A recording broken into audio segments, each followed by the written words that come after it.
All right, guys, it's Monday at 8 o'clock, and it is that time. You're on the Rick Ginn channel, and I got a lot of you guys like, Rick, why do you do this so late? Dude, I'm I'm a creature of habit. I actually like to go to bed like somewhat early, but the reason I do it is for those that can't normally do our live streams at like 5 p.m. Eastern time, especially you guys on the West Coast. And so it's somewhat of a compromise. So as long as I get people viewing this and having a good time and getting value from it, I'll continue to bring it. So guys, do me a favor. You have the comment section in there. If you have any questions, put it in the comments. I try to read the comments first. And then after I do a little teaching part, we're going to go into a live one-on-one masterminds. And if you guys are asking where to put that up, I'll go ahead and put that up. And I will put it in the notes here. So see if we can get it to go here. Remember, everything's on a first come, first serve basis. Hold on, let me put it on here. Find one.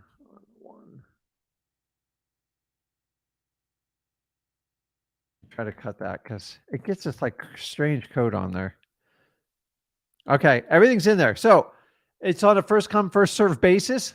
The reason I do this, guys, is I've been doing wholesale. I'm going on 21 years, and I actually love this business. And this business is just getting a lot of unwanted attention. And I would like to say that's good news, but it's not always good news. So tonight, we are actually going to talk about how the wholesaling game really works.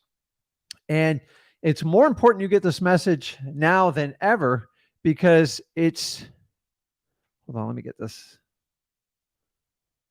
on a bigger side. So it's because it's confusing as heck out there. I see more ads, more infomercials, more stuff, more methods, and I am confused. But don't worry, guys. The beautiful thing about wholesaling is it's going back the way it's supposed to be, meaning you actually have to use your brain and you have to make common sense approach to this business.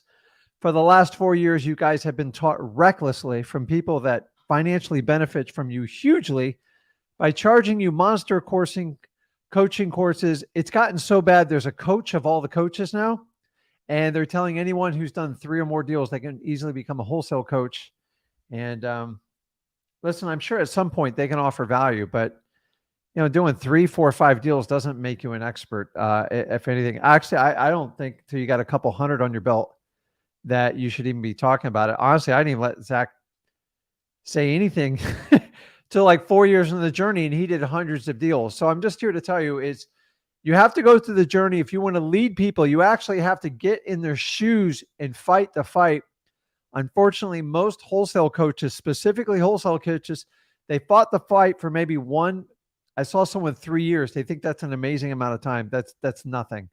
The problem is they taught it during the easiest time during the business. And now that you actually have to figure out how to do this business, there's no guidance. They're just telling you what all the other gurus are telling you. So the good news is I've lived through the whole thing. So let's jump into it. I want to help you guys out. I do not sell fear. And to be brutally honest with you, I don't sell anything. And that's the whole different thing about me and my son is you can come to any of our channels. You can go to Flip with Rick, Zach Ginn, or Rick Ginn, Wholesaling Houses for Real. And we provide you, ready for this, 100% free content. You know why? Because I'm not scared to, because I know what I do. I stand behind what I do. I run a 7-figure wholesaling business. I run it with a small, lean staff. I don't believe in giant overhead. I don't believe in outspending your marketing. And I believe you can do this, anyone who has the will and the way to change. So I made that decision 20 years ago, and my goal to create a legacy to help out as many people in wholesaling as humanly possible to help them discover the light that they can live the ultimate life that they want to. In the end, we help people out. We create win-win situations, and that's why I love what I do. So guys, let's talk about it. Do you really want to know how wholesaling works, or can you handle it? Because I'm just going to tell it to you. So if you guys are new to my channel, I appreciate you tuning on here. As I said, put in the comments you got a question. If you've never done a deal before, I don't care. I've been in your shoes before. And if you really want to hop on and get some one-on-one advice on how to get started, or how do I do my 100th deal, or how do I do this creative financing, you're more than welcome to jump on the one-on-one. You don't have to share your face, but we do want to share the information with everybody watching so we can help them out. So today's just kind of one of those weird days out there, So, but go to freewholesaling.com if you're brand new to this. All I ever ask is for your email. I don't need your coaching money. Let all the other gurus take that stuff. Trust me, they're going to need it. Their revenue's way down, and you guys are the main reason for that. And in today's live, we're going to talk about wholesaling. How does it really work? And why do people make it so complicated? So I'm going to go in and actually I'm going to dive in and put some notes in here. But have you ever noticed that anyone who does a podcast, a YouTube channel, I don't know, a Facebook group or anything like that, is they tell you, you know what, I'm going to go live and I'm going to just give the house away. Well, listen, if you truly gave the house away, why would you even charge for a course? I don't understand that part of it. In my opinion, okay, this is just my opinion. You guys can deem it wrong, but the numbers tell me otherwise. Wholesaling is a basic skill you use to get started in real estate investing. And it's one of those skills, if you could discover it and utilize it and learn how to make money with no money, your possibilities for business, I'm not just talking about real estate, are infinite. Okay. Wholesaling, we make you stress the theory and make it work. And there's not many other businesses that can do that. A lot of businesses, you put a couple $100,000 in there and you see if your fruits of labor come to fruition. The reality is 9 times out of 10, you just buy yourself a job. So I tell anyone who can give me 2 years in wholesaling, I can get them so financially free and so free of their time, but you got to go along with the journey on it. So if you guys are new to this, go to freewholesaling.com. I'll show you how to do everything. But I'm tired of people coming on and saying, "Oh, I want to do live. I'm going to give everything away." And at the end, I'm being pitched the $3,000 and $5,000 course. Here's my favorite. Ready for this? Prices are going up. Seriously, prices are going up. Do you realize what's happening in the economy? Do you realize you have a diluted product that you're looking for X amount of people to buy because they don't know the difference? My job today is to teach you the difference. Wholesaling is a basic skill set. I'm going to teach you for free. Not only do I teach you for free, my son's been doing this 5 years. I taught him when I was in high school. And if we can do it, you are no different. So I want you to understand that. So let's get into how wholesaling works. The number one thing is people tell you, hey, we're going to go on this live. We're going to give you free information. The reality is me and Zach are the only ones out there actually giving free information. Okay. How do I know it's free? Because I don't charge you for anything. So I feel more pressure to give you as much information as I can to help you out. When you go to a guru or a coach, their goal is to make it, honestly, they make it as complicated as they humanly possibly can, and it drives me nuts. Wholesaling is actually the complete opposite. I'm telling you, it is not complicated. And I've sat in these courses, I've watched, I've gone to coaching seminars, and the whole job is just to leave you hanging on the edge as long as possible so you keep pulling out like your credit card. And to me, you guys got to wake up, man. That stuff doesn't work anymore. We're in an entire different economy. We're in a different world, and technology is going to move fast. So the guys that sit there and do the pay for play for wholesaling, man, they are so far behind the ball. But like, listen, if you guys want to learn wholesaling like I did 20 plus years ago, go for that method because it never stops. Not only will they have a cold calling program, then they're going to have an SMS program. They'll have a course for that. Then they're going to have a course for this, and it just never stops.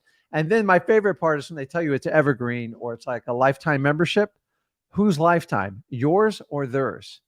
The reality is a lot of these companies are sold over and over again. Some very popular, old popular wholesaling programs, they've been sold 3, 4, 5 times, and they've been sold amongst the members. Why is that? Because it's all profit driven. If the profits aren't there, they cash it out. And the idea is to take as much money as you can on the run. If they really wanted to build an empire and help people out, they'd do what me and Zach do. It just help people out, worry about the money later. I don't worry about the money because I make money flipping. I don't care. Like, why else would I sit here and take an hour and a half? I spend 8 hours a week going live with you guys.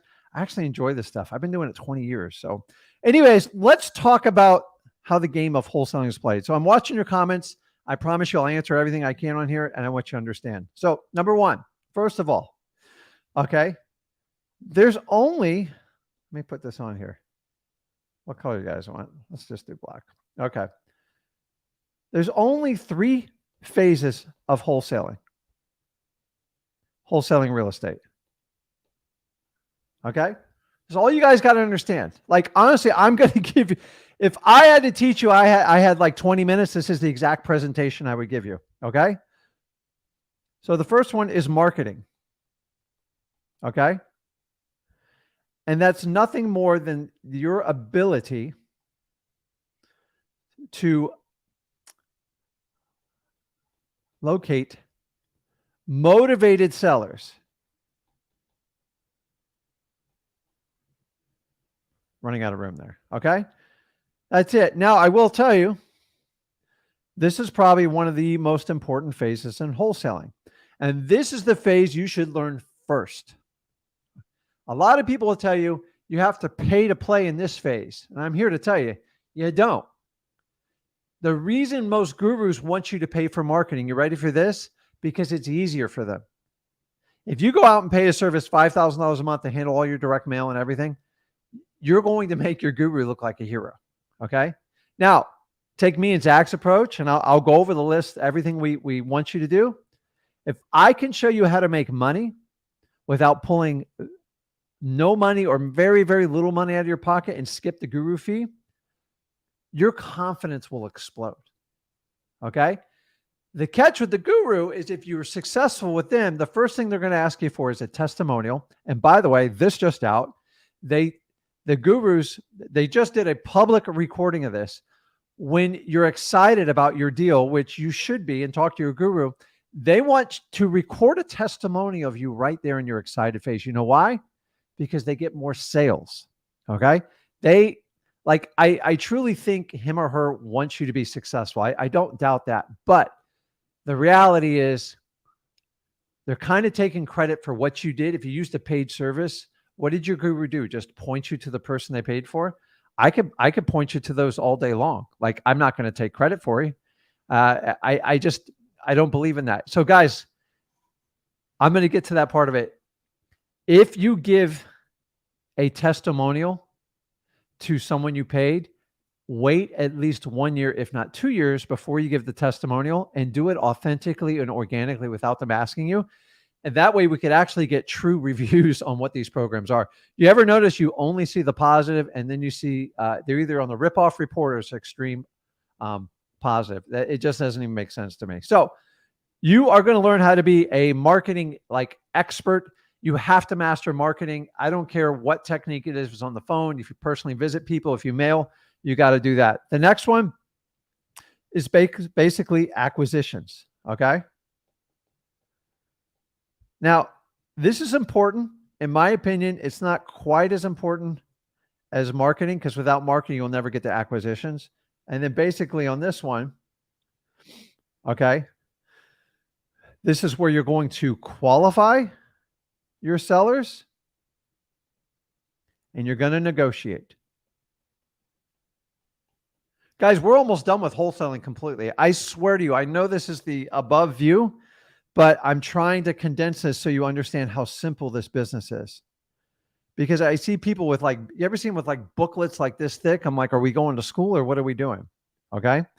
The third one and the final one is simply dispositions. Okay. And guys, this is exactly what it says it is.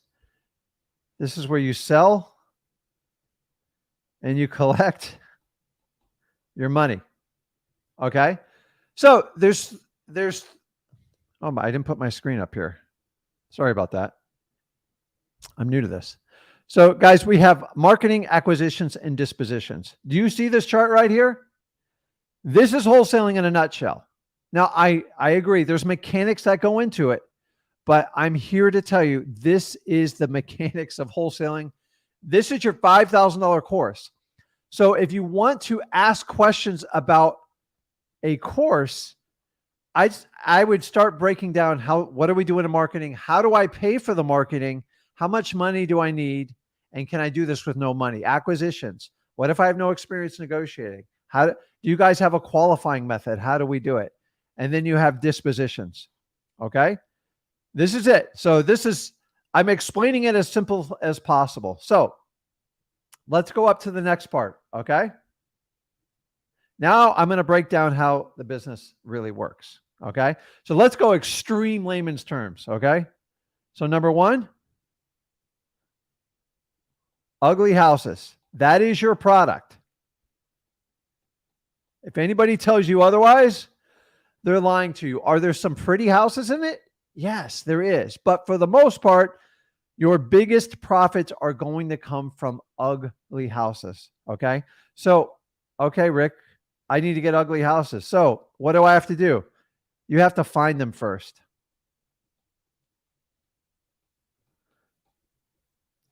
Rick, how do I find ugly houses? This is real simple. Okay.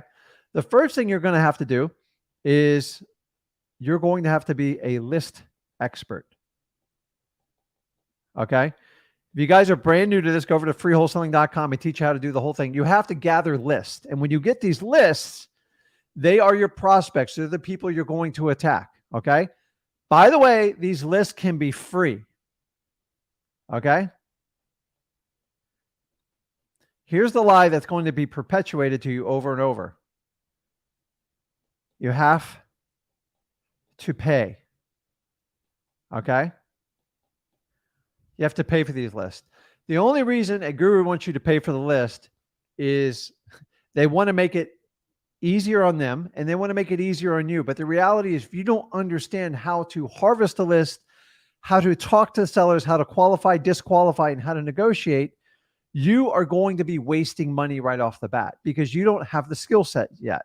So now you're going to increase your quantity exponentially because practice makes perfect. But the problem is you're going to be spending between $3,000 and $5,000 a month of your $3,000 to $6,000 a month of your own money, and you're probably not going to get a deal. This is why I absolutely hate when gurus tell you, you got to mail, you got to do this, you got to do that. You don't. Guys, I teach you, Zach teaches you all the time how to go out and get this stuff for free. The first thing is you need to be a list expert and get them for free. Now, how do I do that? Guys, this is simple. Okay. The easiest list for you to create is just go out and do driving for dollars. Okay. I did this when I started. We still do this in our business now. And guys, it is all you are is getting in your car and you're trying to find out as many ugly houses as you possibly can. You guys, if you want, you can use our deal machine app, dmzack.com, or you can just write it on a yellow pad piece of paper. It doesn't matter. Okay.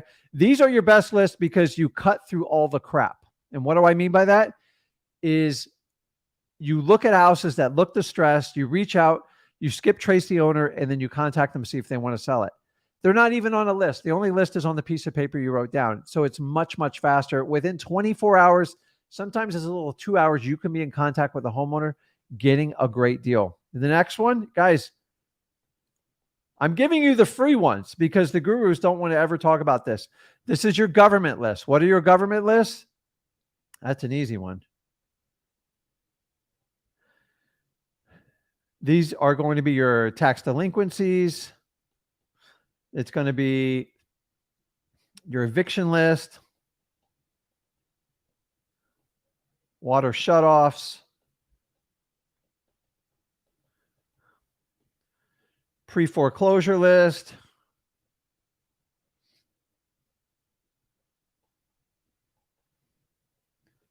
code violation list,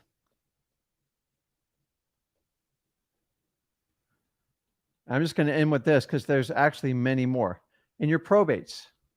Let me pull that up where you guys can see it. So, guys, your government list and driving for dollars, they're all free resources that most of our members in freewholesaling.com use that, and they collect their first few assignment fees. Now, imagine if you paid a guru $5,000 to $10,000 to teach you wholesaling, and then they told you need to spend another $5,000 a month. It took you 3 months to get a deal. So it's 15 grand and you paid another 10.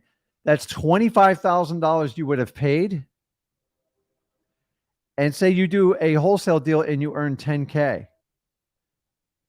You're still 15K in the hole. You're going to have to do 2 more deals just to even get even close to break even because you're only going to learn one technique and it's to pay for your marketing and it's going to handicap you the rest of your wholesaling career. So the people that do best in wholesaling, in my opinion, and they're not going to share this to you in any course, are the people that can find out how to do a wholesaling deal with very little to no money in a deal. It's proven over and over. Almost everybody that goes out and pays to get a mentor, pays for coaching, all this other stuff, for the most part, they don't last, or like they go wayside. If you guys can figure out how to do this on your own, the way we teach it, you are going to hit it out of the park. I'm just like, it's like no brainer stuff.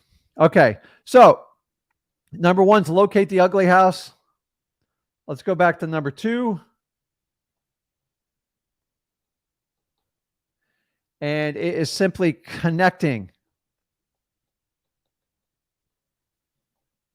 with sellers. And the key part about this is motivated. Motivated sellers. Okay? The biggest problem I see with wholesalers today, especially in the last 4 years, they skip this part. They just look for people with houses for sale. That's not what we do. Guys, if you do this, you might as well go get your real estate license. Go do what the other guys tell you. Go get a license and you'll be safe and you'll be free. I'm just telling you, I don't teach that method. I don't know how to be a real estate agent. I would make the worst real estate agent on planet Earth. Okay? You cannot do this. Okay? So if they're not motivated, just like move on with your life, refer them to a realtor and find a way to make it work. So this is the part where we just basically teach you MCTP. Okay? And that is how we qualify customers. It's simple. Every guru is going to give you the most complicated script in the world, and you're going to get frozen when a seller asks you a question out of order. So we teach you MCTP, and I'll just give it to you. It's motivation, condition, time frame, and price. And remember, price alone is not a qualifying factor. Okay. So if all that adds up and it makes sense, you have a great shot of getting a deal. The reality is probably 90% of the people you talk to, you ready for this, are going to go tell you to pound sand. They didn't tell me that in a course either. It's the truth. And the sooner you understand it, the sooner you grasp it, the better you're going to do in wholesaling. Okay. It is a numbers game up front, but where the number game stops is connecting. Okay. Me and Zach teach you how to deeply connect with sellers to where the point they feel bad if they don't do a deal with you. Your rapport has to go deep. And if you don't know how to do it, I'll show you how to do it. Number one, you got to get rid of your scripts. Scripts are automated. They're designed for virtual assistants and they sound fake. They sound phony and it sounds terrible. If we can teach you how to work the acronym and teach you can get through any conversation and teach you how to practice, you will do very well in this business. If you don't practice and you take somebody else's script, by the way, there's a lot of people on the internet that's got a lot of popularity on TikToks and stuff like that. You can use those scripts, guys. I've never seen them actually work, but you're going to have to go with thousands and thousands of people to do it. So MCTP, 90% of the people don't even want to talk to you. That's okay. You just have to qualify them and you have to get through of them. So on this, once we get that, our goal is to get the best price. Why do we want the best price? Because we want to sell it quickly for cash to a rich landlord or a cash buyer. Okay. The only way you can do it is get a low price. Now, how do I get a low price? I teach you on how to go for no. Go over to freewholesaling.com. I teach you how to do it. You guys, if you've learned wholesaling in the last 4 years, I promise you didn't even get close to the bottom line price. Okay. You've got to find the bottom line price to get a response. This technique is, I'd never even see it taught in wholesaling courts. And honestly, it is the meat and the potatoes of everything we do. Okay. And guys, and then the last one, this is just straightforward stuff, man. You ready for this?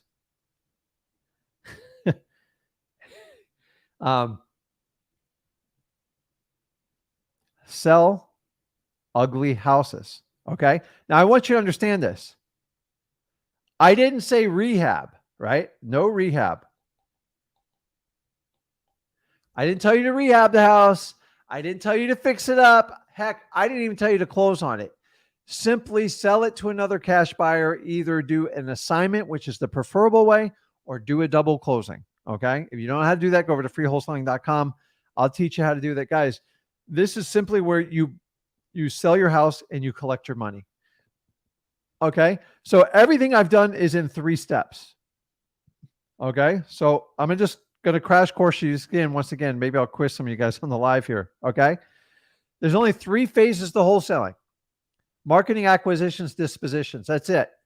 Each one of those things highlights what skill set needs to be done. If you know you're deficit in one of the skill sets you're starting out in wholesaling, be honest and admit it. And that's what we got to figure out. So many of these wholesaling programs telling you like, well, if you're weak at something, avoid it. It doesn't work that way in wholesaling. That's the biggest lie I've ever heard. If you don't know how to talk and connect with people, you're going to have a tough time meeting with sellers. Okay. And yes, you have to master it, because if you eventually want to get out of it and teach someone to do it, how can you teach someone if you've never been in their position? It's almost an impossibility. I don't like to do marketing. I don't like to do data and number like that. You're going to have to understand it, and you're going to have to do it at least 1 year before you can hand off that task. Okay. Last but not least, I don't know how to do dispositions. Fine. It's not hard, guys. Like, honestly, dispositions is the easiest of it all. Okay. But if you're trying to outsource any of these phases before you've even started, you've already failed in wholesaling.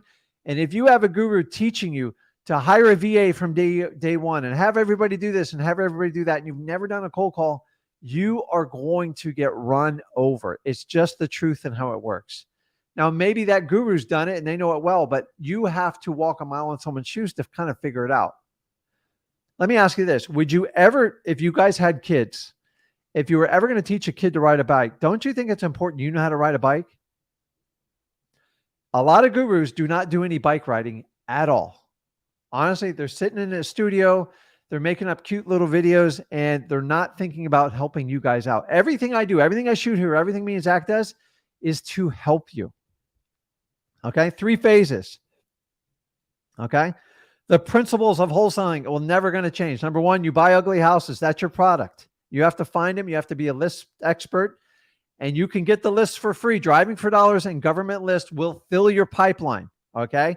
Any guru that tells you have to pay means they're lazy and they don't know how to do the free stuff, or they're scared they can't sell the free stuff. It's the truth. In my honest opinion, doing this 20 years, those free lists and the Driving for Dollars has made me more than I've done on my paid list. And quite honestly, they're much more fulfilling. And if you can figure out how to do it early, you'll do amazing things. Okay. Those are all the lists. Remember, if you go in, you spend 10K on a guru, you spend $5,000 a month, 3 months, 15, 25K, you do one deal and that's your testimonial. You're still 15K in the hole, spending $5,000 a month. You have bought yourself one of the worst paying jobs in America. And I'm just telling you guys got to start understanding this. Stop jumping on these exploratory calls for wholesaling. Wholesaling is a basic concept. I've done it longer than most people that even care to be on the internet, but I don't care.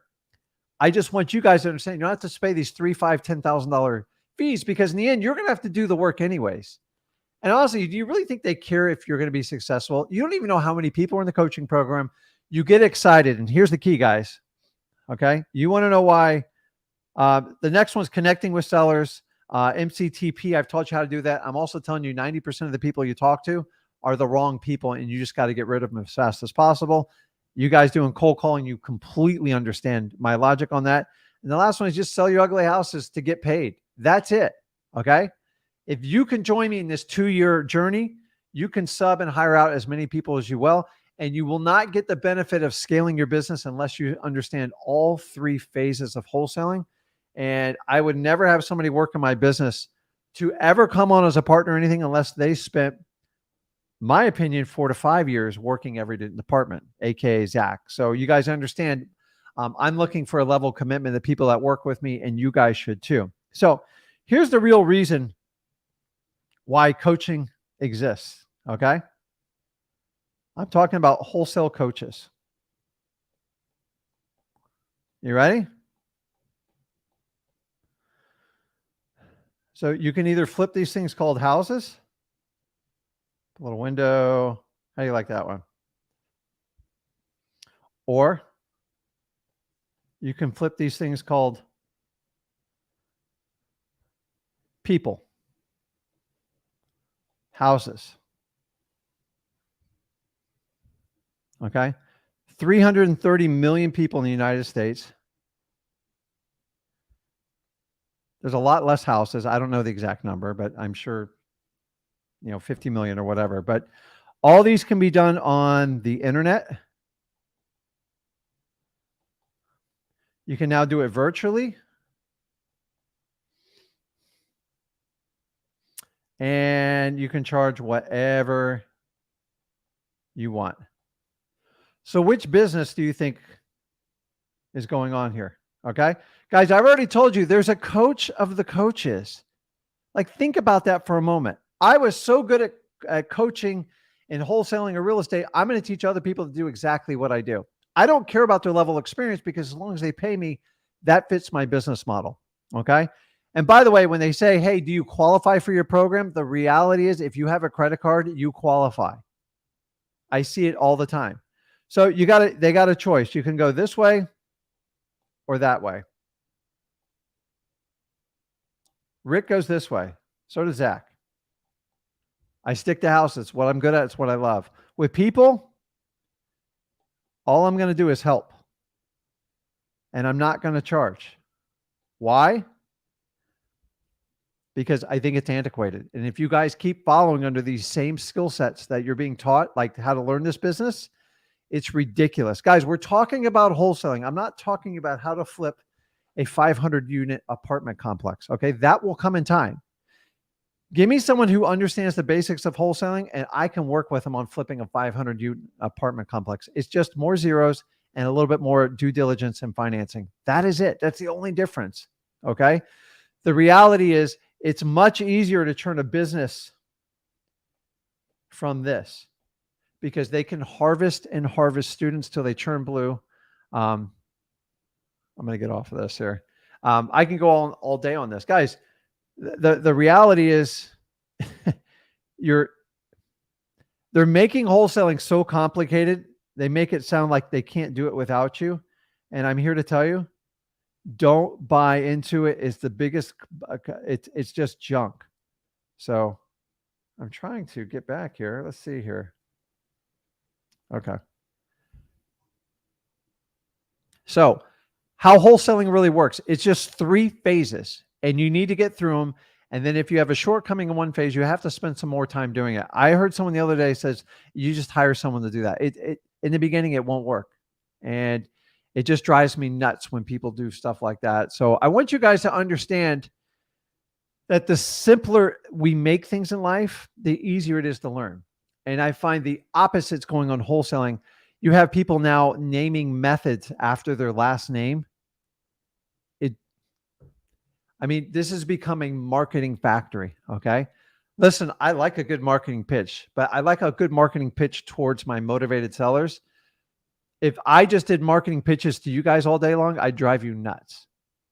What method are we going to keep coming up with next? It's just, guys, stop spending your money on these programs like this. Go out and get some deals, get some discretionary money, and then you can decide what to do. And I'm just telling you, you will do a lot better. It's just like the reality is, do you want to learn how to fish or do you want to keep going to the market and like overpaying for your fish? Because that's what you're doing, in my opinion, when you're hiring a guru for wholesaling. And here's the thing is, ready for this? Nobody ever qualifies them. Nobody ever asks them a word. And the minute you ask them for a HUD or something and they hang up onto you or say, I don't owe you that information, you got the answer you need. You got the truth. And that's all I want people ever to do. Okay. It's imperative that you have confidence in the person that you're going to hire to do that. The second one, anytime someone tells you seats are limited, they're filling up fast, I'm not sure you're going to qualify, just go the other direction. It is a takeaway tactic. It's taught by all the coaches and they are completely fueling on your emotional sell. You guys should never buy a wholesaling coaching program based on your emotions. I promise you, wholesaling will get you where you need to go, but a coach is never going to fill a short-term void in your life. So if you're feeling financially distressed, emotionally distressed, or if I don't get a deal in 30 days, my spouse is going to leave me. I couldn't even fix that problem for you. I probably could, but you wouldn't like it. So the reality is when you see all these marketing pitches of people sitting on the beach trying to flip properties with a click of a computer while they're sipping on a margarita, it's crap. Okay. If you guys buy into the scarcity of limited seating, I see limited seating available on virtual conferences being you got to be kidding me, right? It's absolutely nuts, and you need to pay attention with it. So, guys, money's one thing, but number two, currency. Your time and attention is the new currency, and unless you're going to spend it in spots that are actually going to help you out, so stop going to these pep rallies. Okay, they're wonderful people, but if you if you go to a major town and all these speakers come in, so and so is an expert, you're not going to be able. You can't ask any questions because it would throw everybody off, and you'll be politely asked to leave. Ask me how I know. And number two, it's a giant pep rally because we have to get your emotions high, because the higher your emotions get, the more you're going to spend. And when you leave, the guy or gal on stage, maybe if it was someone like me, I guarantee they're going to get one of their students to teach you, and you'll never see them again. That's why they go town to town. That's why it's Upgrade City. And a lot of these conferences that put on for $300 to $500, they're actually losing money at that number. They're expecting some of you guys to do that $5,000, $10,000, $15,000 coaching program. So just understand when you're walking into it, because there's no way you can sit in a conference for like 8 hours and figure out like everything in the business. I promise you, there's going to be a gut check on it. So, and last thing, guys, simplify your wholesaling. Like I just gave you. You should be able to break your business down in 3 phases, and you should go, okay, this is the one that I'm struggling in. I need the most help in. And that's where I'm here to help you guys out with it. Okay. And guys, stop comparing yourself to everybody on the internet. You're never going to live up to it. The only person you have to compare is the person you're looking at the mirror. And all I ask is you get 1% better each day. You'll be over 364% better by the end of the year. Think about that. Okay. But we're human nature. You guys look at all the posts. I look at the posts on Wholesaling Houses for Real, and I love it. But like, not everybody's winning, and I get that. So it's got to fuel you to go through and stop doing, oh, well, he did a deal, made 30 grand. He only did it in 2 weeks. You don't know how long of experience that person's had, and you start comparing, and you know why? That's why they call comparison the thief of joy. You just can't compare yourself. You're never going to win. God did not put us on this planet to constantly compare ourselves with each other. And if you get stuck in that game, you're going to get killed. Okay. I've played it. I know you guys have played it. Just stop it. There's no place on earth or off that you're going to go to the comparison shopping center to see who's better. Okay. It's nothing more than everyone's ego trying to feed each other. I've kind of given up commenting on the internet because I've done wholesaling so long. There's so many keyboard warriors, and guys, just don't get in these arguments. It's a waste of time. So remember, let other people's egos help your business out, because God knows they put it all out there. I saw some posts today. I'm like, wow, that's actually helpful stuff. I can help people out. I can use it for my staff, and I'm going to go ahead and use it. So be aware when people throw numbers out there, you can't verify them. But when you start seeing like addresses and zip codes, you can easily find any virtual market you want. So, that being said, I am going to jump on some lives. Let me check the questions here. The reasons I do these Monday nights and Zach does Sundays, so you guys have more time to connect with us. So I appreciate it. What's up, Moises? You guys are a blessing just watching all this stuff. Tony's making fun of my handwriting. Hey, dude, you know what? My teacher said, he goes, if you had half a brain, you could be a doctor because you got the handwriting for it. Remember, my teacher making 40 grand a year told me I would never amount to anything, and the best I could do is the handwriting of a doctor. So I take it as a kind of a compliment. But you know, it's funny. You guys ever see Tony Robbins? He's got some of the worst handwriting I've ever seen. And he's probably the highest paid skill set man in the world. It's absolutely nuts. So let's see here. If you guys are asking how to join the lives, if you go back up towards the top, I put in a link there to jump on the lives. You can just click on that link and you just kind of get in line. So if you're new here, I welcome you. As I said, there's no charges here. If you guys want to figure out how to get started with me, it's freewholesaling.com. Me and Zach teach the entire business for free. And honestly, all I want to do is help people out. So the fact that I don't sell a course should give you like let you guys breathe a little bit, because I don't know about you, but are you tired of going on the internet and every time somebody posts a video or something, you're like, oh my gosh, here it comes. Oh my God, they're going to pitch me this. They're going to pitch me that. It's just, to me, it gets absolutely crazy. And I don't think you guys should always be exposed to that. So now, full disclosure, I do affiliate links. Affiliate links are businesses I work with. I've been in my business for multiple years before I ever even expose you to them, guys. You guys get a little bit better deal with us, and it's a win-win. It is never a requirement. So that is the only sidebar, just to kind of let you know, and I give you full disclosure on it. And then with those products, me and my son, we record videos on how we use them in our business, how we find certain deals. And that way you can mimic some of the stuff we need, and that's easy. I'm not a software guy. I would be your worst software guy. Don't ever let a wholesaler sell you software, because it's not going to last, because what made them great as entrepreneurs and wholesalers will be the downfall when it comes to data. They'll be bought by another company and things are going to change. So I looked into it once, and I'm just not smart enough to do it. So those that do it, obviously they're smarter than me, and I'm happy for them. So let me jump on here. Diminy, you there? You there? Going once, twice. Okay, I'll put you on hold here. I know Purse is there. I haven't seen her in a while. How you doing? Hey, good. How are you doing, Rick? Good. What's going on? Oh, I've got some questions for you. Okay, I'll see if I have an answer for you. Yeah, I tried to find this on the free wholesaling content. Okay. And if it's there, I apologize, because okay. I've tried. I know a lot of people come and you're looking for cash buyers, but Yes. I've met a lot of investors who have private money lenders. It's not quite the same, because it seems like they're taking like a second lien position in order to do it, and it's a little bit more complicated at So first. you're talking about cash buyers that basically have private money or hard money, right? Yes. Okay, so this is going to be really easy. God knows I'm an expert on this. Okay, so here, let me do this. That way. You don't mind my handwriting, right? Okay. No. So you have two types, okay? First one's just going to be hard money. Okay. What's your definition of hard money?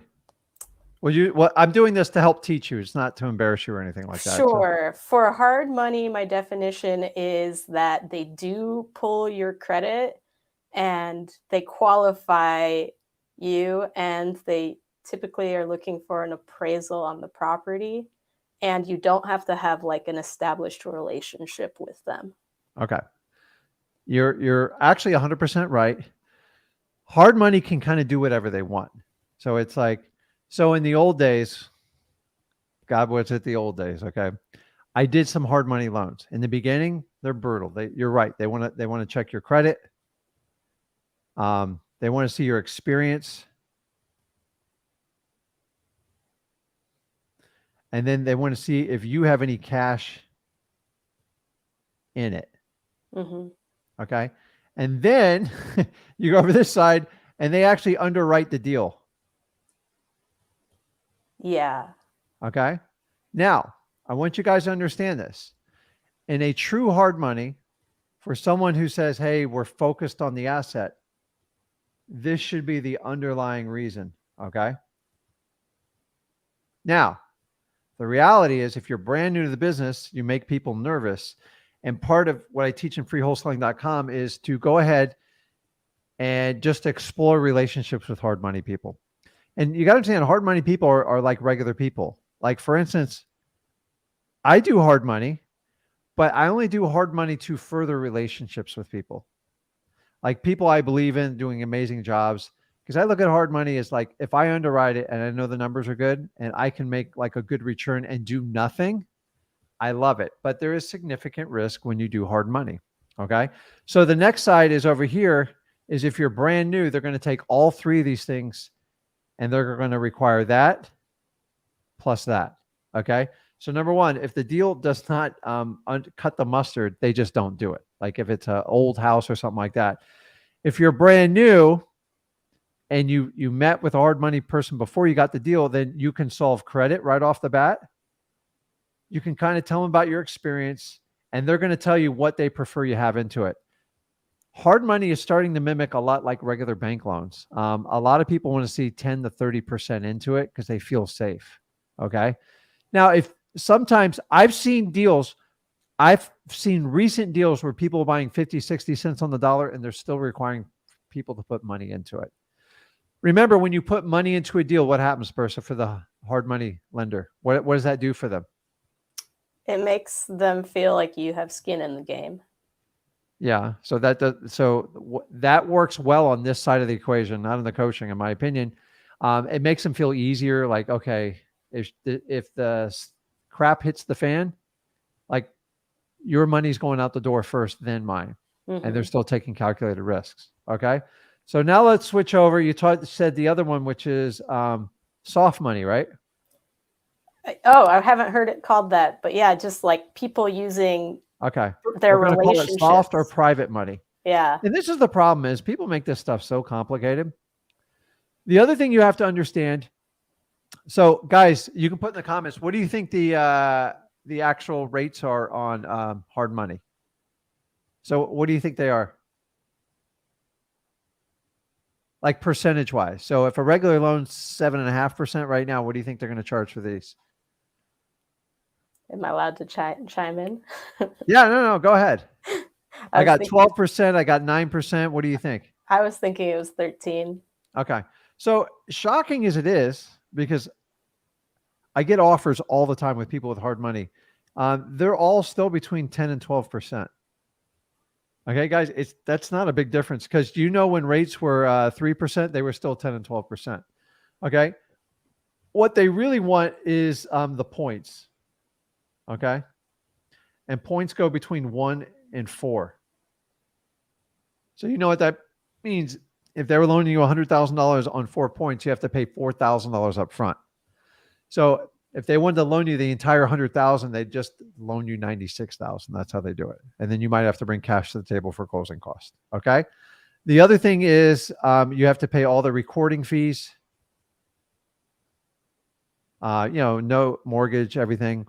And then you're going to pay an appraisal.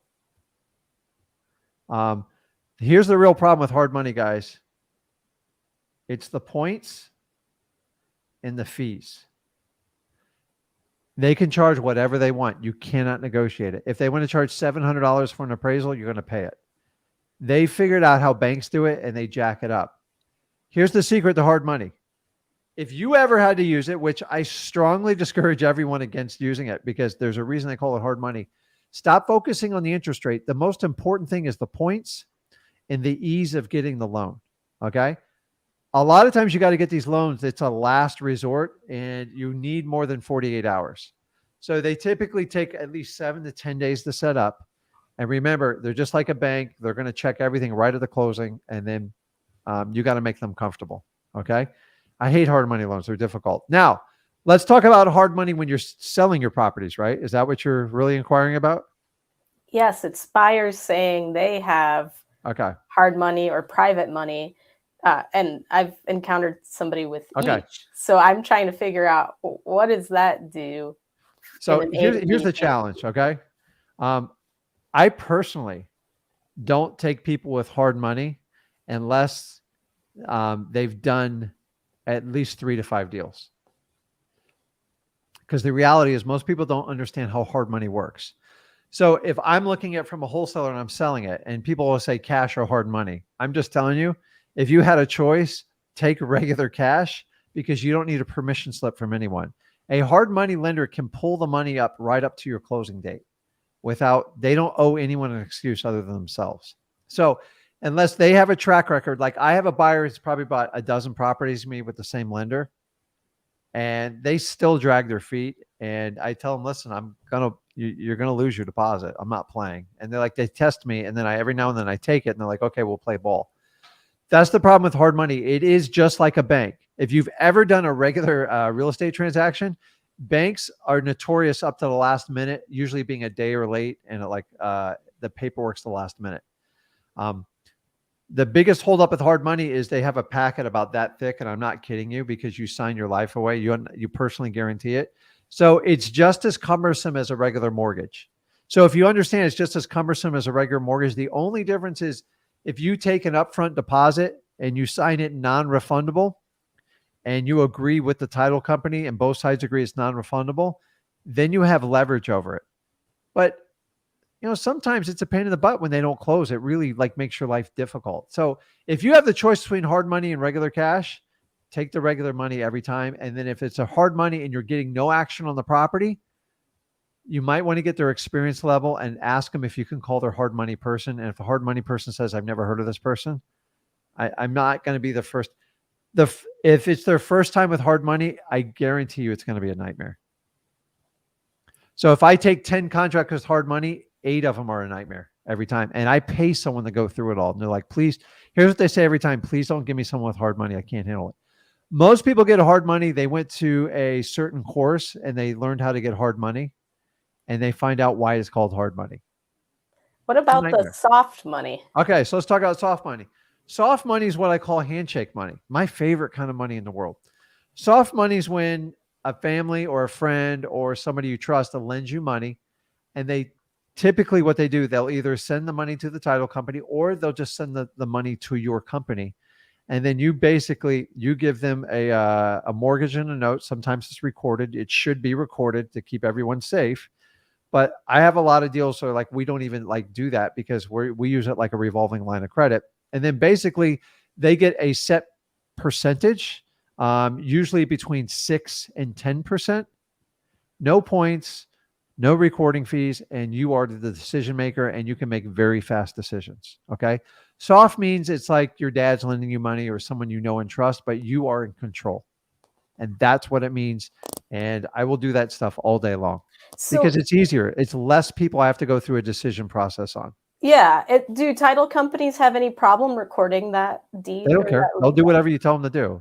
Oh. You just, the title companies don't like hard money lenders because they're just, you got to understand it's a bank without bank employees. So there's usually one guy or gal making the decisions and it gets ridiculous. Now, if you guys develop relationships, you can, there's hard money lenders that only lend on the asset itself. So if you've had bankruptcy or you have really bad credit and you buy something 50 cents on the dollar, you're going to pay for it, but you need someone to write it without your credit being on there. Okay. And then if you want to buy it in your LLC, understanding even if the loan's in your LLC, you have to personally guarantee it anyways. Hard money is the word hard for a reason. It is difficult and it's difficult on both sides. I've lent money out and I see the problem is people who get hard money are usually inexperienced people. And that's the clue you need to know when you're selling your property. So if you're on a very, very tight budget, schedule, you only got 2 weeks to get rid of it, understanding hard money is going to take a minimum 10 days if you start today. And most hard money, by the way, they usually want 30 days, if not 45 days. And then they start doing inspections and appraisals and stuff that you never agreed to, but they still do it. And so if you're going to take a hard money, just take the biggest deposit you can up front so you get their attention and they understand.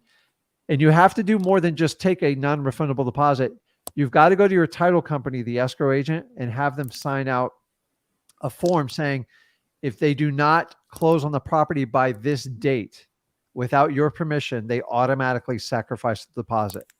If you leave money in escrow, say it's $5,000 and you and me disagree on a contract, that money automatically goes to the state where you have to go to usually small claims court and fight it out there. That's the escrow agent's supposed to be neutral. So unless both parties consent, you're in trouble. So a lot of people make that mistake. It's so hard money, if you have someone that's never bought a property, they're typically, and you're excited because they're paying more than anyone else, there's a reason.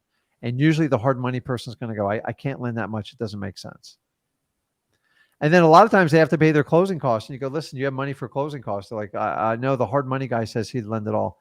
By the way, hard money people do not give 100% loans plus closing costs to people who have never, ever flipped or rehabbed a property. I would never do it. Suicide.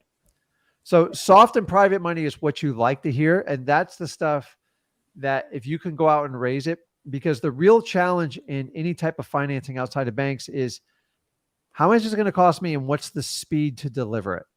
End of story. So The first soft private money I got, I paid an ungodly rate, I think 16%, but they didn't charge me points.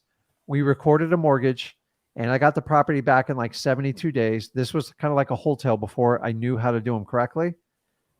And then like, that was great. I overpaid them. I gave them an extra $2,000 and they came back and they kept bugging me. And then I eventually whittled it down to about 7%. And then you just keep their money busy all year round. And it's like, you can churn and burn money. But remember, wholesaling, you do it right, you can do assignment fees. Soft private money, a lot of times when someone's buying, hey, my dad's funding it's private money. He just wants to talk to you to make sure you're legit. Like, absolutely. I love that because they're being honest and sincere with you. Hard money, they're usually difficult, they're ice cold, and they're ruthless. They're mean, nasty people. Awesome. This is helpful because Yeah, so everywhere in the process, everyone talks about cash. And I'm like, well, this isn't quite okay. cash. So guys, like, I like people they make it where like wholesaling is so complicated. Hard money, just the word hard should like poke your ears out. It can be brutal. Now I will tell you, I did about 15 properties during a certain hurricane here because I got everything. And I had to incorporate hard money. But what got me through it was I set up relationships with these people. If you have a deal under contract and you're new, I don't care what rate you got a good deal. And then you decide to go through the internet to find hard money people, you're doing it backwards. You're going to get hit hard because hard money people appreciate when you reach out and set up a relationship with them before you get the deal, because they're going to tell you exactly what you need. Once you know what you need, then you know how to write the offer, right? And that's the problem. Like, so go to the hard money first person, find soft money, and then go get the deal. Don't do it the other way around because it's very, very stressful. And then when you have a buyer like that, by the way, a cash buyer with a hard money is not a cash buyer. And you need to understand that up front every time. So it's, so if you want to know if like they're really good, like they say, listen, have you dealt with hard money before? Yeah. How many deals have you done with this guy? Oh, yeah. Okay, great. What's his name and his phone number? Let me call him right now. If they can't give it to you on the spot, they're lying to you. It's just like when a motivated seller goes, yeah, I got to run this by my attorney. Go, hey, what's your attorney's name and number? I'll go ahead and call him directly for you. I'll save you the call. And they can't give it to you, forget it. Make sense? Yeah, absolutely. Yeah. So it's hard money. Like you can do it, but I'm just telling you, if you get a new buyer that took the latest guru coaching course and then clicked, I don't care if it's a crocodile or an alligator lending you money, they're going to go through so many departments in underwriting, just like a regular bank. And you are going to be waiting on the other end. And the problem is you're going to blow off good cash buyers for this person because you think they're paying $5,000 more. And you're going to be, when the appraisal, everything comes back, you're going to be like right in the same boat you were. Like, we don't want to deal with appraisals. We don't want to deal with like underwriting, all that other stuff. Every now and then you got to do it. But like, to me, it's like a last resort, and I'm going to make it so painful if you don't close. But the problem with hard money people, they'll give you the smallest deposit up front, and you immediately take that as a warning. It's really like a pain in the ass. Make sense? Yeah, for sure. I've got one marketing question for you. Okay, if you don't mind. I was wondering how, this is back on probates, how late do you think is it to send a follow-up letter? After your first one? Mm-hmm. Between 30 and 60 days, 45 probably being the optimal. We have this conversation all the time, and you just want to stick to a plan and just kind of do it. So you can play with it, but remember, mail is a little bit different because it sometimes like it's stuck in transit for a week. So like you don't know the actual. So I send one, I'm waiting a minimum of 30 days. And then it's got to be between 30 and the 60th day. Otherwise, they'll completely forget about you.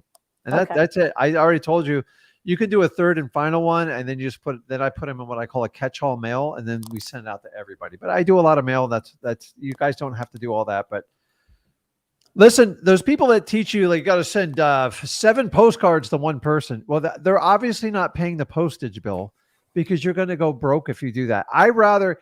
If you said, Rick, you can mail 10,000 pieces to like each of the 10,000 homeowners, Or you can take 3,300 homeowners and mail each of them with like 3 pieces. I would take the 10K single hits all day long. I've already tested it out. I'm telling you, in wholesaling, you're better off just throwing a wide net instead of just like trying to like, now probates is a very narrow channel, but I find after 2 letters, your odds of getting a deal on probate are like less than 10%. So I just kind of do the numbers game on it. Make sense? Absolutely. Thanks so much for the Okay. help. Awesome. Okay. Now you know all about hard and soft money. So go Yeah. out there and just use it. Just be aware when they tell it to you and the person has no experience buying a property, you're most likely going to be wasting your time. Awesome. So if you have normally a $5,000 deposit, go, listen, that's fine. I just need a $10,000 non-refundable deposit, and watch how they score them. They're like, oh my God. It's like, but they're going to go, can I give you 500? They're basically trying to be a wholesaler and not tell you it. And that's where we have to be honest with wholesalers. It's just not going to work. I'm sorry. If you have a buyer, I'll give you a finder's fee. I'm happy to work with you, but you do not have permission to advertise this property. And that's what happens. Most people in that position try to work their way in to do like we call it a daisy chain or like a cold wholesaling. It's usually a disaster. So. All right. Thank you. Okay. Awesome. Okay. Divney, I'll come back. I feel bad. I kicked you off. I didn't find you on that last one, man. What's going on? Hi, Rick. How you doing? Good, man. How are you?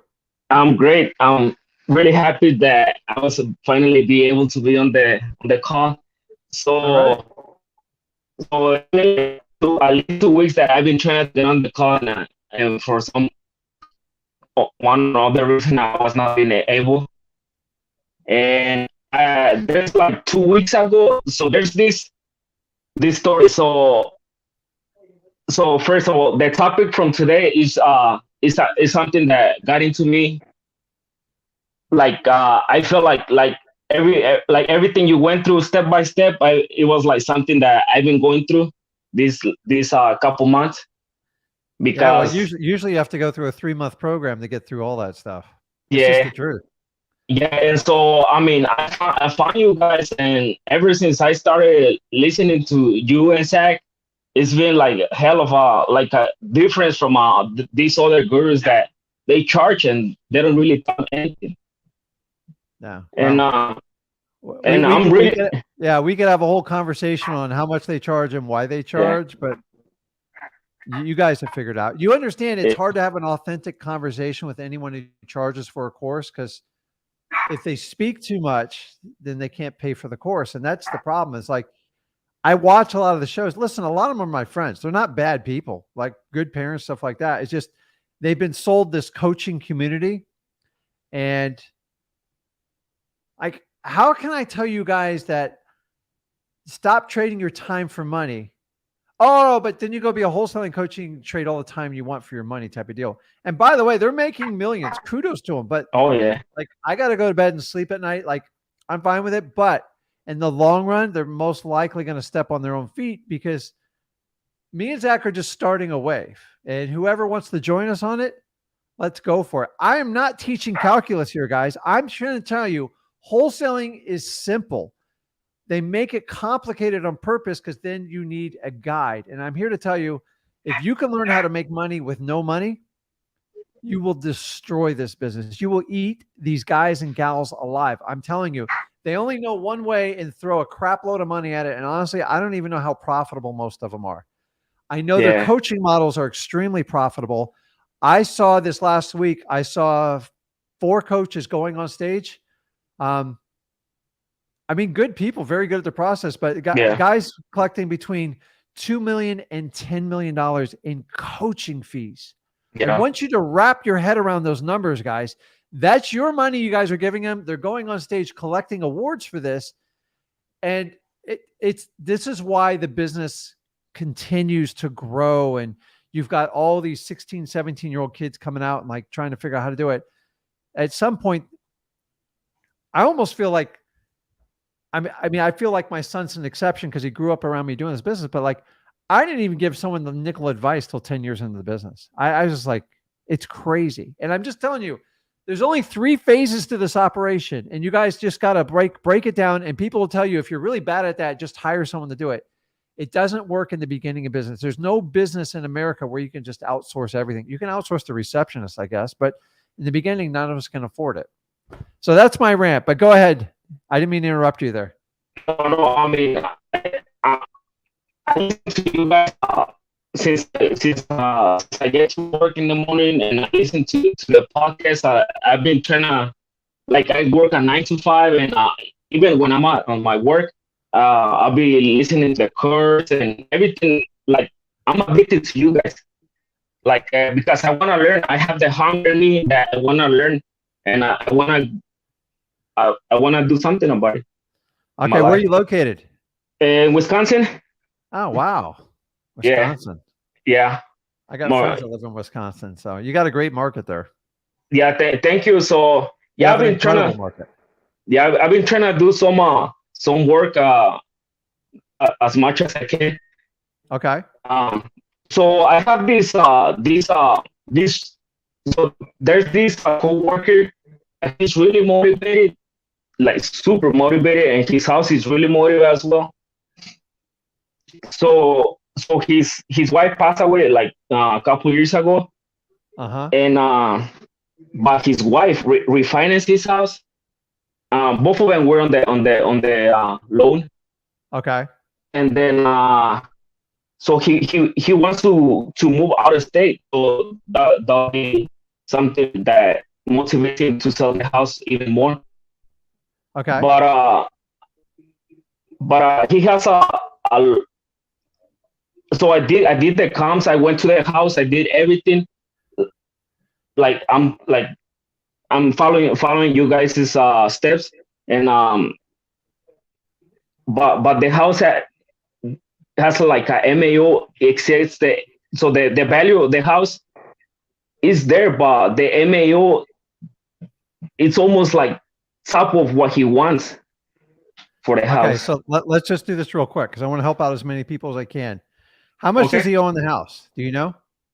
He owns 95. 95,000. Yes. Okay. What does the house need? I would say so. I would say like at least 30, and that's on the max side. Okay. Okay. So what's he asking for it? What number are you at with him? So he was telling me I can take whatever, like and then I told him, you can give your number, because I mean that's how I had to like from him to give me a number, and he was like, give me 100, and I was like, yeah, let me talk to my partner and let me discuss, and I'll get to you, and I did some research, see how much houses we're selling around the area and everything. So what's that number? What's the ARV on it? The after repair value, you think? The ARV, it was like around 150 to 160. Okay, so let's say 150. Okay, so here's your challenge, Tiffany. It's always going to be. You ready for this? Yeah. People get stuck on the percentage. You got to figure this number out. Now, the beauty, it's kind of easy between Zillow, Trulio, PropStream, and Batch. There's 3 million tools, every one of them for free to start out. You've got to find the most conservative comp and find that number, because that number is dropping as we speak. So you cannot overpay for a property right now. Okay. So if he owes 95, there's just not so you got to look into the 30K rehab type of deal. Is he up to date on his mortgage and everything? Yeah, everything. I mean, honestly, the only thing you could do is a deal like this. It's like I can give you like $1,000 or $2,000 and move on. Like there's no, like no one's going to pay for this. If you bring a realtor and do it traditionally, there's no money at all left in this. And I'll tell you this, Tiffany, without giving your market, if you go to support@flipwithrick.com, if you send me your information and you put Wisconsin in caps, give me your information. I have one of my team members that's right around the corner from you, and they can, if you're interested in like partner up with us, like they can give you an instant answer on this. Of course, Only because they know the market very, very well, and I trust them a lot. Like we all work together. So support at Flip with Rick. We'll look in the ARV and help them that. But like honestly, there's not a lot of money to give this person. And here's the only one thing I tell you: is this your friend? He's gone, but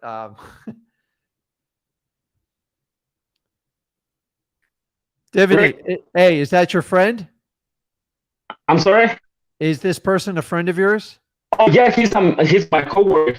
Okay, so just be careful. It can, like, you just don't want to create problems with like friendships and stuff like that. But okay, send me that email, support at Flip with Rick, and I'll have someone kind of do a little bit deeper dive. Only just because I know they run the numbers like night and day in your backyard there. So okay, and I'm sorry, I don't mean to take more of everybody else's time, but this my, which is my friend, he owns another property in Illinois too that he wants to sell as well. Okay, but so just give me your contact information, and I'll go the step above you. Just make sure you put Wisconsin in the title, otherwise I'm going to miss it. Okay, of course. Yeah, I'll send it right away. Okay, bud. I'll talk to you. Thank you. Okay. Nicole, let me know if you're ready. I'll drag you up there. See, I try to be good, like give people like heads up on this stuff. Hey, Nicole, you there? Yes. Sorry. I'm That's like okay. on my phone and watching Dancing No, with the Stars just so at you the same guys time. know, like some weird stuff happens on this because like you guys can see me. I don't know, like some of you guys don't know I can see what you're doing, and like sometimes I have to send messages. You probably like, saw me go like this. I'm like, yay, because I was watching Dancing with the Stars. It's okay. It's okay. Well, this is why I do Monday, because all the other days like it's like so loaded. I'm like, and then sometimes I go on. What can I help you out with, Nicole? What's going on? Sorry, I had a couple questions. So, Okay. I don't know. I know you guys usually don't. I don't think you guys usually say to do this, but I spent $5 to a title company that's in my town. $5.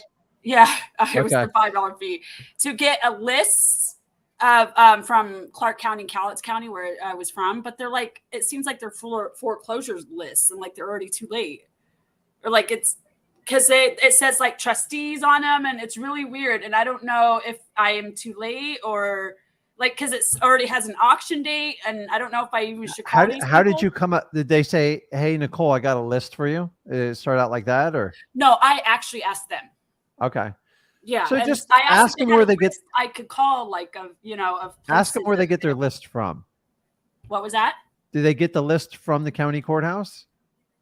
I honestly don't know. And what's the list of? I believe it's from the list or the Clark County. Or from the courthouse where the town is, because it's from 2 different counties. So is it like a pre-foreclosure list or like probates or what? It all says just foreclosure. Okay, so it's most likely going to be a foreclosure list. Yeah, so I don't know if that's worth even trying to call. Well, I mean, at $5, it's a large cup of coffee at Starbucks. So, I mean, give it a shot. I mean, I wouldn't put a lot of faith in $5 because $5 doesn't seem like get you much anymore. But you guys got to understand, like title companies know everybody and everything. True story. Last week, I picked up a deal from my title company, the place where there's like 17 wholesalers, because every wholesaler tried to duplicate and use my companies, which, I mean, whatever, it's a free world, but they call me when somebody bails out on a contract, like, Rick, like this is the stuff you love. And that one cost me $0. And I take care of all the girls in the office. Like I'll send in like a masseuse. I send in 2 masseuses for like 4 hours to get everyone a massage, buy them a beautiful dinner. And then usually they like their margaritas at the end of the day, but I'll send somebody else in to do that. But I'm just telling you, like, guys, I flip every stone I can at the title company. I even once had a paid employee at the title company, and they were getting ready to move her from full-time to part-time. And I said, if I pick up the difference in her salary, can you have her scrape lists from the county site? Not only she did that, she organized all my probates. She helped me even put letter campaigns together and everything. Now, it was enough money to pay, like it was pay attention. But what I'm telling you is title companies, they know everybody. And then Okay. whenever I've been in a pinch for a cash buyer, I go straight to a title company. They go, oh, this guy bought 4, he bought 4. Like you guys, maybe I asked the wrong kind of question or asked. no, but like, listen, you got to understand title companies, sometimes they get access to like list services. And so the only thing you can do is as you have to grow and foster your relationship, like I teach with everybody in wholesaling, is sit with them when they pull the list and just see how they do it.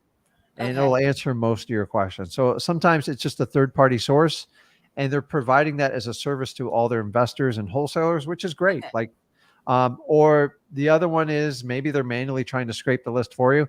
Did they print you a list or they send you a link? They sent me a link via email. Okay. So you're a smart girl. You can probably reverse engineering some of like the labeling in it. Is it like a PDF report or? Yeah. And I downloaded it to my computer. Okay. So see if there's any labeling on it and kind of figure out. The problem with most of those lists, they're pretty dated. Like it's going through so many like services. Yeah. Remember, all that information derives from like the local county courthouse. So a lot of times you can get that same list from your county website and get it online, and you can get it for free.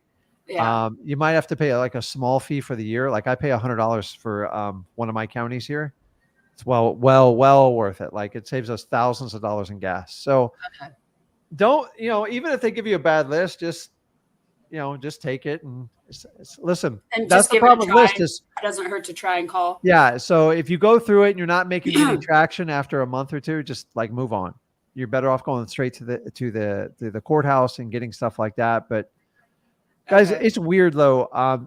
For the most part, I'm just telling you my 20 years plus experience. Very few times have I ever bought a list from somebody, like a third party person. I'm talking about people, especially on the internet, and it's worked out for me. People will claim the world. I have the best vacant list. I have the hottest probate list. I have the greatest fire.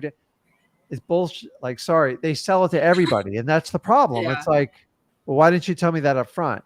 And I've wasted really hundreds of thousands of dollars. There is no shortcut. Okay. Most of the stuff derives from your county, from the county, either from like a courthouse or a government list. And then from there, they work backwards. The question is how soon you get it. Don't ever get a probate from a third-party source. You're literally throwing your money away. I was paying $3,000 a month to try to get a head start on probates. I got 0. I went to the courthouse, did it for free. I did 186 probates. So I'm just going to tell you, guys, everybody thinks free means it's going to suck. I'm not going to make a lot of money. It's actually the opposite, because you can cut through all the clutter and the BS, and just because those deals have to show up in the county records anyway. So whoever can get to them first and figure a way how to connect with those sellers, they're going to win. Do you got to go through a lot of crap? Yeah, you do. That's wholesaling. So I do have a couple more questions. So long story short, my car broke down, can't afford to fix it. So I either have to walk everywhere, take a scooter, a motorized scooter. What's wrong with your car? It just totaled. The engine just went kaput, and it was way more expensive to fix it than, I don't know. So I don't have a car currently right now, so I can't do driving for dollars. But anyway, right now my transportation is bus or walking. But then I got sick with COVID, and then I injured my ankle and couldn't walk.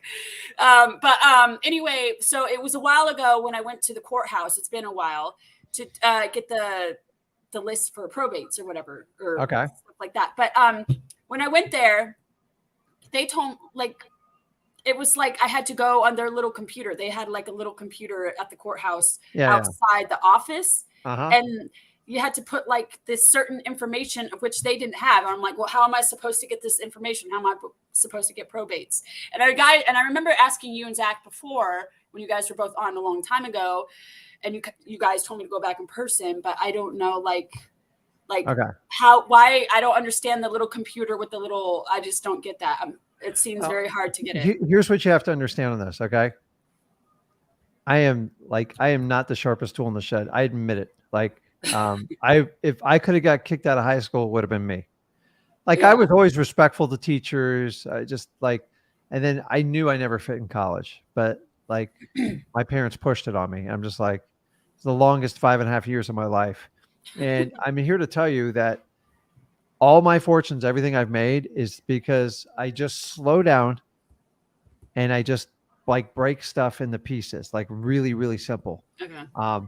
So I knew nothing about probates. I just knew I needed to do them because I was making the most money. I just didn't know how to find them. So I literally, I don't even hear this. I got my car. I'm just for full disclosure, went down to the courthouse and I just sat there and go, I don't know a damn thing about probates. Can you help me out? I just want to understand the process. Yeah. And I remember her saying, she goes, no one ever says that to me. I go, I'm not even going to lie to you. Like, I am like your student, whatever I need to do. If you want me to get you donuts, like whatever. And, I wound up making 3 or 4 trips, but they did the same thing to me. You got to go on this computer. You got to do that. I'm just like, they don't want to do the work. Like you can't blame them. They're not paid a lot of money and it's torture them. So when you said earlier, like when you're saying like, well, I don't know how to do this. What do you want me to do? Like you had to have certain numbers or PIN numbers or codes or something, which I don't have. You have to go in and clearly like script the questions you have to ask because they're not going to make it easy on you. Okay. I go, listen, I get that machine. To be honest, I'm horrified of technology. It's challenging to me. Here's the deal. I'm trying to get a list of all the probates and get them in alphabetical order. I prefer them by date. And I just want to get a record of it because I want to see if there's anybody I can help out with these. Like, I feel bad for it. Yeah. So I believe that is public record. Is there, I get how you do the computer. I understand that, but that's not my expertise. Is there a way I can get a record or something? Now, they have it, right? It's impossible to run a probate department without. Imagine if you ran the probates and there's thousands of probates and I was your supervisor and you came to me and go, listen, I need a list of probate. Like, we don't keep a list. That's one big fat lie they tell everybody. And the only way you're going to be able to beat that lie is go, listen, I want to get that list. I want to just see if I can help anybody buy any of their assets that are on there. All we do is just mail them a simple letter and it's real simple. I pay for it. From what I understand, probate is a public record. How can I get that list? You're going to have to ask it like 6 or 7 different times. I've never gone on the air and said, I'm going to guarantee everybody gives it to you. I think it's ridiculous they try to hide this information because you and me pay for the probate department. And there's a reason for it. Like if we didn't have probate, life would be chaos. Everybody would be stealing everyone's property and deeds. Yeah. And so like, how you went there and go, I don't know how to work this computer. What am I supposed to do? The problem is that's 99% of the questions they get when they go there. So you have to go in there and you have to look at it like, I'm a 5-year-old kid and I need to know how you do this. And you got to make it so simple. Like, how can we do it? I'm not going to guarantee you success, but I promise you, if you stick at it from like a childlike curiosity, they're just not used to it. And they're much more compatible.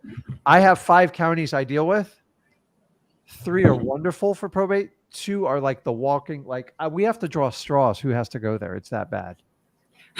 Because they go through so many employees and like, oh, we have a new policy. You can't get this. And it's like, so I once told people, if you don't get what you want, like ask them for a FOIA request. Don't do it because you're not going to get anywhere with it. Okay. It's the Freedom of Information Act. It's a pain in the ass. And honestly, if you have one county, it's not cooperating. If you can find another county within a reasonable distance, or if you can you need to find one where you can lock in on online access. That would be your best deal. Okay. It's just until you get your car situation straightened out. What the crazy thing about cars is, like, you used to be able to like repair a car like decent. I just went through this with my wife's car. Like, guys, I hold on the cars till the day they die. I hate cars. Like, if it can get me to A to B, I'm fine with it. But as I had problems with her transmission, and the car only had like 80,000 miles, I'm like, my wife goes nowhere in this car. And that damn thing seized up on me, and I lost it. I'm like, I spend more time in the mechanic's office. And like everything is gone. Like what went from like a $90 rate, it's like $155 an hour to work on a car now. I'm like, how can people afford this? Yeah, a transmission used to be $3,000 when I was in high school. Yeah, when I was in high school, it was $3,000 for a transmission. I'm scared to even ask what it is these days. I'm just like, it just sucks. Like what's going on with this economy. So it's I bought the car for like $1,200, and I looked and. Luckily, my boyfriend knows what he's talking about and said it was the engine, but it was like, and I looked and searched for an engine and everything and called around and everything. And it was going to be like to buy the motor, to do the work and everything. It was going to be $3,000 or more. And I'm like, F that. I don't have that. I don't have You that might right as well now. just buy another. You might as well just buy Yeah, another so I car and kind just of move gave on it with to a it. But junkyard and got like $200. I get guys. Listen, I'm here to tell you, man. For not a large part of my life, but I went through a phase where I bought everything because I could, and I'm in a much simpler phase of my life. Like I don't need it. Like I don't care. A car doesn't make who you are. Nobody Yeah. cares if it's a Way BMW or gas like a is beat up now. Ford. Who really wants to drive anyway? Yeah, I mean, my son drives around in a 9-year-old pickup truck. It's nice, but it's just what's the point? It's actually gone up in value since we bought it. And like I drove around in a Honda Accord for 14 years. Now remember, guys, I was in the car business a long time ago. So like I don't cars do not impress me. Like you idiots that drive around in Lambos and stuff, you're just in the fastest depreciating asset in the world. If you took that money and bought stocks or you bought a rental property, you would have been much, much happier. Yeah. And I kind of laugh at like people who you will spend 70,000 on like a Tesla. You could have taken that same 70,000 bought Tesla stock. It would have been worth 15 times what that car is. And so promise me when you get money, just do not even just get a reliable car. But like guys, for a long time, I even shared a car with my wife during COVID. We got so like, we didn't go anywhere. I'm like, we had a problem car. I'm like, and then somebody offered me the neighbor's kid wanted the car. I'm like, yeah, take it. $8,000. I don't care. It's not reliable. It's not going to get you far. And they're like, oh, it's fine. So I'm just telling you, live your life well below your means. Like, so I know you're there now. The key is though, when you get in wholesaling, you have to try to maintain that discipline because that's where I screwed up initially because I did so well. And then so phase 1's to learn how to make the money, which you're in, which you will. And then phase 2 is learn how to keep the money. And remember, only buy, oh God, I want to cuss sometimes so bad. Only buy stuff that pays you and you don't have to worry about like cars. So I bought like really nice cars before. I spent $62,000 on a car back in the day. I sold it for 12 when it was said and done. It's just a waste of money. It's so stupid. Yeah. So I feel for you. I just to repair cars. I threw a temper tantrum with my wife's car and I just went out and bought another one because I could, but I just got a good, reliable car. And I mean, $150 an hour to work on a car is like, it's a lot. But plumbers are getting $150, electricians. It's crazy, man. So you guys got to go out. It's the days of getting regular jobs. It's really hard to survive in today's economy. And that's why it's I think all work from home now. Learning wholesaling now is more important than ever because everyone's buying houses. And the reality is 90% of the population has no idea how to even buy a house. So just by doing wholesaling, makes you educated. So when like you buy a house, like a lot of people know, like some of the first few houses I bought when I got in this, I took over people's payments. I didn't even go get a mortgage. I'm like, now it wasn't the ideal house, but my wife survived. I go, listen, I'm only paying $900 a month. I don't care. And then we still rent that house out to this day. So there's like lots of opportunities. And the life is changing in real estate. So, so just if you want to do the probate thing, if I would try to find one that you can do online and just maybe try that search first. Okay. And if you have to go in person, you got to go in like a 7-year-old kid, like what do they want to do with all 7-year-old kids? They want to give you a lollipop. They want to like pet your hair. And like, you've got to be like that playful kid. Cause that's the only way, because grownups are nasty and they run people over, especially at the courthouse. That's why everything's like, you got to go through a metal detector and all that crap. It's ridiculous. So, keep doing what you're doing. What market are you in? What state? You don't have to tell me which market. Washington State. Okay. Yeah. It's kind of. Have you grown up there? Yeah, all my life. Yeah. I've moved in different towns. I've been in Westport, Chehalis, Winlock, Longview, Kelso, Washougal, Camas, Vancouver. Yeah, everywhere. It's always been Washington. I don't get a lot of people at Washington, so I'd love to see it work out for you. So it's beautiful. We've had the longest summer. Usually it just rains most of the year, but yeah, that's crazy. But that's why it's beautiful. Okay, well, I would go find a probate that you can do online and just go through that search first. And then if you know what to do when you get a car and you go in person, you got to go and just like be that stubborn, annoying child. Like, I'm not leaving till I get this. Like, should I go with donuts in the first place? Just with freaking right off the bat? I mean, sometimes even like I've gone with like the the Dunkin' Donuts has like the container of coffee. It's pretty cheap. They got like a special with that, the donuts. But remember, they're just regular people behind those counters like you and me. And Yeah. most of them hate their job and they're like, it's a prison sentence to them. And so if you can help them get through their day and make them feel better about it. But I use the same techniques I use on sellers when I deal with them. And actually, I got shut down once and I sent my wife in and she walked out with the whole damn list. And she's like, you suck at this. I'm like, and I just going to show you, like, sometimes she just didn't like guys. I sent my wife in. She's like, I got the whole thing. And well, she got pissed because I made her do that for like 2 years. So a lot of guys understand when I started out wholesaling, I convinced my wife to leave her good paying teacher's job. I'm not saying good paying.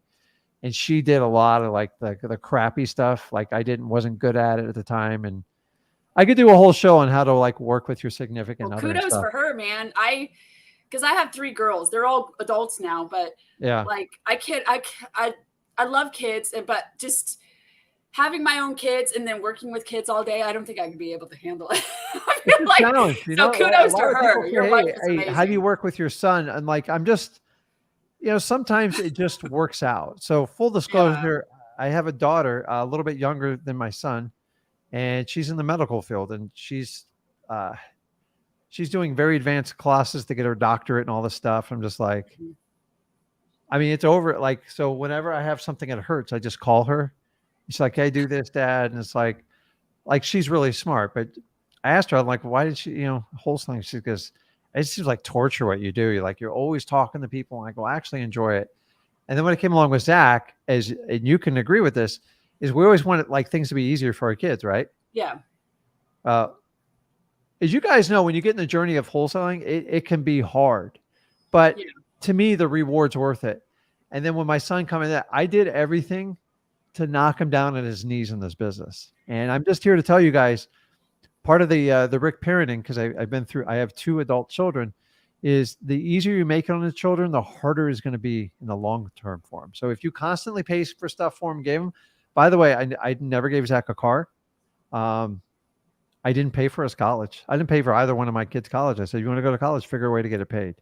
Go get the grades, do what you want to do. Now, my daughter didn't need it for the medical. My son, I knew he would probably go on his journey, but he turned his entire dorm room into a cold calling center. And we were making so much money from Gainesville. He's like, I don't even know what I'm doing up here. And we were showing up with bags of cash. But what I'm saying is he said he wanted to get in the business. I gave him a few books to read. And then he came back and I said, call this guy. It's $200 to get the bandit signs. Here's a script. Let me know if you're going to make it through the week. And that's how I did it. I did not sugarcoat it. You can't do it with that, kids. You guys, if you think you're going to sit there and nurture your kid to be successful, your job is to get your kids slowly, independently on their own and let them be happy. And what their happiness is not your job to dictate it. Already? So I don't know. Hold on. Sorry, that was one of my kids. That's the challenge with it. But if you ever get the chance to work with your kids, though, your kids will surprise you in what they can do. I always knew Zach had it in him. I just I thought wholesaling was hard, and that was my mistake. And then, but me being super hard on him was the best gift I gave him to him, because he had to earn everything. I told him, I'm like, he goes, hey, I want to be your partner. I'm like, when you do 100 deals, we'll talk. Well, he did it so fast. It was embarrassing. So, but he went out, he knocked on doors. He did driving for dollars. Guys, 7 days a week, he never stopped once. And his goal was to partner up with me. And like, to the point when you take in somebody, especially in your own family, can you afford for them to go to your competition or like compete with you? And I said, absolutely not. So my youngest wants to do wholesaling. So I'm like, well, I'm just telling you, when you do it, like, make it hard on them, because that's the only way you're going to find out if they're going to go through the fight and the battle. Because if they take like 100 phone calls or like knock on 100 doors, I'm like, man, that was like terrible. I'm like, dude, we're just starting. That's why I told Zach, I go, dude, we're just starting. He's like, he goes, I kind of like this. I'm like, I told my wife, I go, I think there's something wrong with our son. Like, he really likes wholesaling. And then he just like, he goes, it's just, I can make money just by talking to someone and doing that. I go, and so the funny thing is, when Zach started out, he actually was pretty good his first few months. And then he went through a dry spout, which we all experienced. And he was just like, but he didn't stop. And that was the key. And I told him, I go, if you stop, you're going to fail. And he just like kept going. And keep in mind, he was in high school when I did this. Like, I was brutal. I'm like, I told you, I go, college is not going to give you the stuff. Keep in mind, the kid's SAT was like in the top like 5% of the country. Is like insane. So he took the book smart with the street smarts I had, and like I developed like a prodigy child. And you guys, if you ever get to know Zach outside of like, he is like the most humble, like most caring, like loving individual, just like my other daughter is. And just like, that's all we want as parents. So I just want him to be happy. And I go, Zach, if you're happy, I tell him every day, the day you want to fire me, I'll cry, but I'll live. I did this business, guys. I did this business for 15 years without him.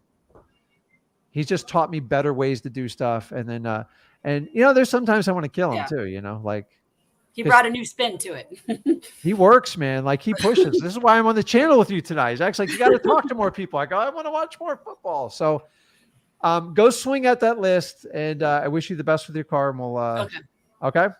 Thank you so Thanks, much. Nicole. Have a good night. Thanks. Okay. See ya. Okay. Tristan, you there? How's it going, Rick? Good, man. How are you? Doing pretty good. Yeah. I have one question for you. Okay. You don't have to take too long on it, but you know, if you were to start from zero, but you had $10,000, what would you invest it in for wholesaling just to start out? Well, the first investment I was always making myself, and this is where you guys get you get convoluted in what like gurus and coaches and mentors, call them whatever you want. Okay. I want you to understand, like, so you see this all the time. Like I've heard your question before, but people put it on the internet. I only have $10,000 to start wholesaling. What would you do first? Every guru is going to tell you on there, you got to give him the 10 grand. Exactly. Right. Okay. And dude, and you're going to think, oh my God, this guy just solved my problem. And you're going to be so happy for about a week. And then the reality is going to set in like, crap. I didn't ask a lot of questions, did I? I didn't realize there's 200 people other in the program than me. How am I going to get that personalized attention? How does he even know how to work in my market? Do you currently wholesale? Do you have a HUD? And all of a sudden you get NDA agreements and stuff like that. I'm here to tell you, I see a lot of people starting this business with money, and money is not going to buy you success in this. Like I'm telling you right now, my favorite way to teach people is to get government lists and driving for dollars. And then you can spend a little bit of money on services. I'm talking a couple $100 here and there. You're going to need some money for skip tracing. That's where I would focus on. I would focus on the highest quality lists I can. And then I'm going to go through freewholesaling.com and I'm going to go crazy. And I want to spend $200 or $300 and turn it into 10,000. And once you do it once, the light bulb goes off so far in your head. You're like, holy crap, this works. And imagine what happens when I learn to actually how to negotiate and get like really good deals and really good cash buyers and kind of go from there. That's how I started out wholesaling. For full disclosure, I paid people multiple big ticket prices only to find out major disappointment. Now, I took a few nuggets from them, but mostly it was terrible advice. And the one thing that got me fired up for wholesaling, I got on a plane. So back in the days in 03, 04, I had to get on a plane, go to like a RIA, and I went to what we call today a pep rally. And I remember that all the paid speakers, I didn't even understand how it works. And I was sitting there waiting for speakers to come on in the hallway. And a gentleman came up, sat down next to me and talked to me for 20 minutes. And honestly, I was like, either if I get a deal or I'm going to get out of this business. And he just sat down and said, you know, you're looking at this game way too fast. You need to slow down. Lo and behold, he wound up being one of the guest speakers on there. His name was Robert Sheeman. You guys ever look him up? I'm actually good friends with him. And he's one of the reasons I got into wholesaling, because I tried to do traditional real estate investing and it sucked. It was like terrible. I'd buy a rental and like I wouldn't make any money and pay it off in 10 years. And then he kind of showed me wholesaling, and he showed me kind of like the $30,000 foot view. And I'm like, okay, well, if I can minimize my risk and just move deals fast, that makes sense. I can make cash today. But like he got up on stage and sold, but like him just sitting down and saying, hey, you know, you can do it. I believe in you. Like took the heart and took the time with me. And that's it. So number one, I think you got a pretty good mindset. I tell everybody, if you don't even think this is a possibility in like these worlds, take the first $1,000. You go find a program that will push your mind to the limit. Tony Robbins, UPW, is between $500 and $700. He does an event like 5 or 6 times around the United States. I think he's got one coming up in here, and he does Florida every November. And So I go every other year just to sit in the crowd because there's something that I can't even describe to you. And then you see what the possibilities are in life. And then you look at like 100 grand, like it's like, I can't believe I thought that was a lot of money. And then you start talking to people making millions of dollars and people that have, and then you got people that are completely broke, but they're so excited, but they don't know what to do.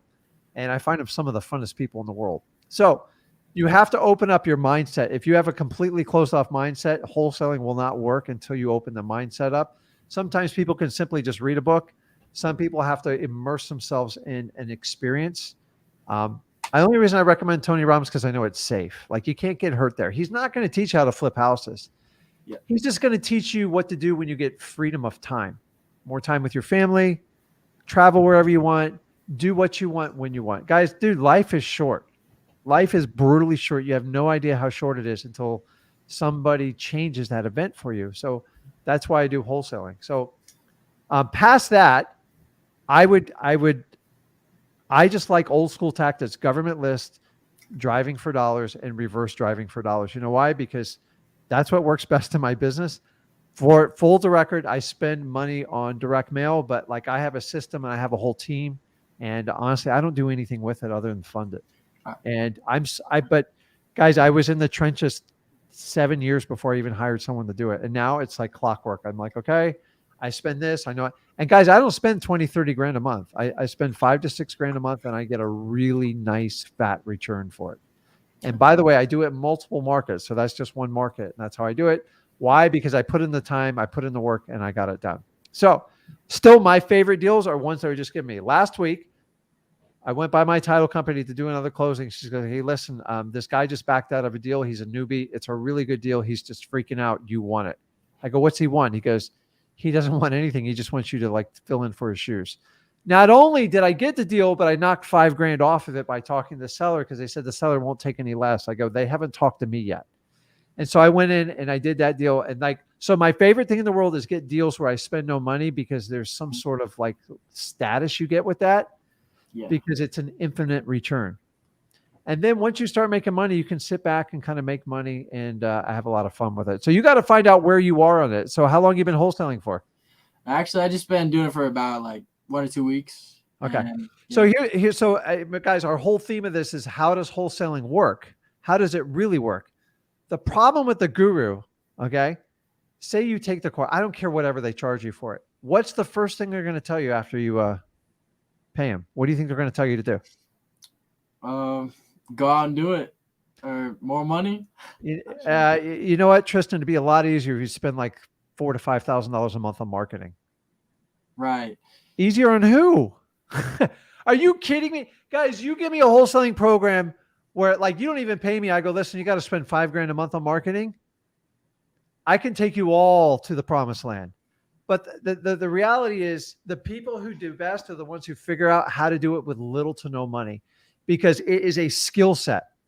How many times you guys ever see when people win the lottery, what happens, right? You know what happens to 90% of the people win the lottery, right? They spend it all. They spend it because they never learned the discipline and the skill sets on how to manage money and make it grow. Now, don't get mad. I'm here to teach you how to get the money. You guys are going to have to go on the journey to keep the money, and I can help you out with that. But like, I went on a roller coaster ride when I did it, and I bought everything. I bought beachfront houses, high-end cars, really nice boats. And I wasn't fulfilled when it was all said and done. So I promise you, buying all that stuff, I know it sounds good. It doesn't work. So if you can do a mix of them, if I'm going in brand new and I'm like fearless and I'll do cold calling, most of my money past myself is going to be on skip tracing and just setting up some basic softwares to help me get through listarei.com, zachdata.com, whatever it is, maybe Deal Machine, and just get them up and going. You guys, you got to understand a lot of these, like a little affiliates we tell you is we use them in our business because if you want to hire an employee, I'll show you if you think $100 is expensive, wait till you have to spend 3 grand a month on someone for the next 12 months. It's expensive. And remember, that's only a $35,000, $36,000 employee. That's cheap in today's world. So you always got to spend some money. Like Nicole, she took a risk on $5. She'll live. Yeah. Maybe it works out for her, but she'll learn. It's not always about the money when you do it, but I can't stand this pitch where they say, give me 5 grand and then you spend 5 grand a month. Okay. Well, in 3 months, that means you're going to be 20 grand in the hole, and you do one $10,000 deal, and then you're giving someone a success story. It drives me freaking nuts. So if I'm a cold caller, I'm going to go in and have a budget, probably $500-$600 for skip tracing. And I'm going to push that till I get a deal. I'm going to do reverse driving for dollars on probably the pre-foreclosure list. And then the probate, I'm just going to cold call it till like I get one. And that, honestly, that is the mentality you need to do. If I thought there was a cheat sheet, you could spend 10 grand to flip 20 houses next month. Everybody on this live, everybody, you would be very, it's BS. That's the problem. Everybody tells you can do that. It doesn't work that way. The reality is, like Dylan, I spoke to a couple weeks ago. He sat on these lives. If you guys were here when he started, for 4 months, and we had some really hard talks. I said, Dylan, listen, you're just going to have to man up, and you're going to have to keep pounding it till you get it. And he's like, I'm not sure I can do it. He goes, okay, no, I'm going to do it. I'm going to do it. And now I talk to him now. Now he's got so many deals. 6 months into it, he brought his, I don't know if his wife or his girlfriend. Don't get me in trouble on that. And then he's looking to hire like 2 more people. He's like, how do I do this? I'm like, are you sure you want to hire people? Because I have to have 90 days where you're foaming at the mouth. And then you hire people, because when you hire people, they have families that depend on you. And if you guys ever work for someone and then next day don't have a job because they didn't plan for it, I don't want you to be that person. So if I thought you could throw 20 grand and go out, get 10 houses, I would literally give you the cheat sheet right now. Right. So the only other way you can do that, if you partnered up with someone that had that skill set, and then maybe you funded it, but boy, you better really know that person. You know what I'm saying? Yeah, I know what you're saying. So that there is no way, like, so if you pay a guru 10 grand, 5 grand, 3 grand, I saw one today for $1,000, of course, you still have to put the work in. You're still going to have to, if you want to spend marketing dollars, you still have to spend it. So you better figure out how to really market. And honestly, even if you're spending 5 grand a month on direct mail or whatever you're doing, you should still be accessing all the free lists you possibly can to fill up your pipeline as much as humanly possible, because leads don't, ready for this? Leads don't know if you're spending money for them or not. They have no idea. Only you do. And you guys, if you see any of these, like, get this software, it'll solve your life, only stick with the big boys. PropStream, Batch, like Deal Machine, like they're reputable companies that stick around. And I've seen so many companies come and go. And if you have to deal with customer service with a VA for a data company, get rid of them. It's really bad stuff, guys. That means the owner's running it so cheap. It's like on shoestring. And don't get me wrong, we run wholesaling budgets on shoestring budgets. But if you have $1 million, like a data company, I can't wait 2 days for you to get back to me. Like, it just drives me nuts. So skip tracing would probably be my biggest resource. And I would go directly to Batch to do that. Batch leads. Sounds good. And just have one more question, actually. So okay. for the subject of tax liens, do you think that is a good area to invest in the long term for just a safe hold for your money? Okay, so I'm going to do an exercise here real quick for you, because I want to help you out, because I want to make sure that you always know what you're talking about. So this is to help you, not hurt you, okay? I'm putting on my screen with my doctor's handwriting here. Awesome. Okay, so you said tax lien, right? Yes, sir. What's a tax lien mean to you? A tax lien is, well, it's a debt put on a property. And if it's not paid, the house can be foreclosed on, I suppose. Okay. And so tax lien certificates, I guess you can buy to ensure that your money is paid back in full. Okay. So there's tax liens. There's tax certificates. Okay. And then there's to be a thing called a tax deed. Some of them call them an application. Okay. And then there's a tax deed sale. Okay. As a wholesaler, you want to understand, okay, which ones like really like, which ones are you targeting? So we're targeting people that haven't paid their property taxes, okay, and you want them ideally to be 2 years behind. Because if they're 2 years behind, you know that they are not financing their taxes. They just don't have the money to pay for it. So where there's smoke, there's fire. So to cut short through it is you're looking for tax delinquencies. Delinquencies. Yeah. C's, whatever, I'm not going to get into the English on it. Okay. Right. This is the sweet spot for wholesaling. Okay. This right here just explains the process when someone doesn't pay their taxes. Okay. Who's always in control of the real estate at the end of the day? The seller. Correct. So who do you want to deal with? The seller. The only way you can deal with the seller is once they get notified they're on a tax delinquency list, which is kept at what level? Who holds that list? The building department? Oh, wait. Yeah. So it'd be like on a county level. So it's the county treasurer or whatever. Okay. And then usually after springtime, you get on this list. And usually you miss 1 year. Often they miss 2.